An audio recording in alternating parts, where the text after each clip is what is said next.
অনেকের মনে প্রশ্নটা আসে যে ফিঙ্গারপ্রিন্ট চেঞ্জ হয় কিনা। এই প্রসঙ্গে আগে আমি ভিডিও করেছি এবং সে সম্পর্কে বিস্তারিত জানিয়েছি আপনাদের। এছাড়াও আরো একটি প্রশ্ন মনে আসে যে ফিঙ্গারপ্রিন্টের ক্ষেত্রে আমাদের হাতে যদি কোথাও কেটে ছড়ে যায় বা পুড়ে যায়, সেক্ষেত্রে ফিঙ্গারপ্রিন্টটা আগের অবস্থায় বা আগের ফর্মে ফিরে আসে কিনা।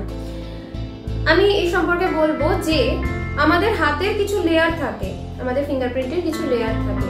আমাদের স্কিনটা আবার রিজেনারেট হয়, অবশ্যই হয়, যদি না সেই লেয়ারটা অবধি সেটা ধ্বংস হয়ে যায়। অর্থাৎ 8th লেয়ার, যেটাকে আমরা বেসাল লেয়ার বলে থাকি, হাতে কোথাও কেটে গেলে যখন সেই কাটাটা আস্তে আস্তে আস্তে আস্তে কিওর হতে থাকে, তখন দেখা যায় যে ফিঙ্গারপ্রিন্ট সেই চানাটা ঠিক হয়ে যাচ্ছে এবং সেক্ষেত্রে ফিঙ্গারপ্রিন্টটা কিন্তু আগের অবস্থাতেই বা আগের ফর্মে বা আগের প্যাটার্নেই ফিরে আসে।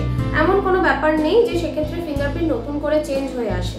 কাজেই ব্রেনের গঠন অনুযায়ী যেভাবে ফিঙ্গারপ্রিন্ট ফর্মড হয়েছিল সেই ফিঙ্গারপ্রিন্টটা রিজেনারেট হয়। যদি কারোর হাত পুড়ে যায়, সেক্ষেত্রে 8th লেয়ার অবধি, বেসাল লেয়ার অবধি যদি ক্ষতিগ্রস্ত না হয়, তবে আগে ফিঙ্গারপ্রিন্টই রিজেনারেট হয়। কিন্তু যদি সেই লেয়ারটাই ক্ষতিগ্রস্ত হয়ে যায়, তবে সেক্ষেত্রে আর ফিঙ্গারপ্রিন্ট হয় না বা আসে না। কারোর আঙুল যদি টোটালটাই কেটে যায়, সেক্ষেত্রে কিন্তু ফিঙ্গারপ্রিন্ট আগের অবস্থায় আর ফিরে আসে না, কারণ সেক্ষেত্রে তো ফিঙ্গারসটাই থাকে না, স্কিনটাই আবার রিজেনারেট হয় না, তাহলে ফিঙ্গারপ্রিন্টটা ফর্মড হবে কি করে।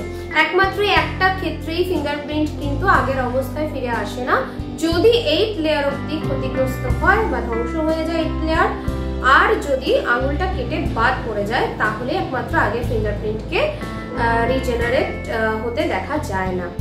এই সম্পর্কে আপনাদের মধ্যে যদি কোনো প্রশ্ন থেকে থাকে বা জিজ্ঞাসা থেকে থাকে, আমাদেরকে অবশ্যই কমেন্ট সেকশনে জানাতে পারেন। আরো নতুন নতুন তথ্য পেতে অবশ্যই আমাদের সঙ্গে থাকুন এবং দেখতে থাকুন। ফ্রি কনসালটেশনের জন্য আমাদের সঙ্গে যোগাযোগ করতে পারেন এই নম্বরে 9748783940। ভিডিওটি ভালো লেগে থাকলে লাইক, কমেন্ট এবং শেয়ার করবেন। দেখা হচ্ছে পরবর্তী ভিডিওতে। পরবর্তী ভিডিওগুলি দেখার জন্য আমাদের ইউটিউব চ্যানেলটিকে সাবস্ক্রাইব করুন এবং পাশে থাকা বেল আইকনটি প্রেস করুন, যাতে সবার প্রথমে ভিডিওটি আপনার কাছে পৌঁছয়। এবং আমাদের ফেসবুক পেজটিকে লাইক এবং ফলো করতে ভুলবেন না। সকলকে অসংখ্য ধন্যবাদ।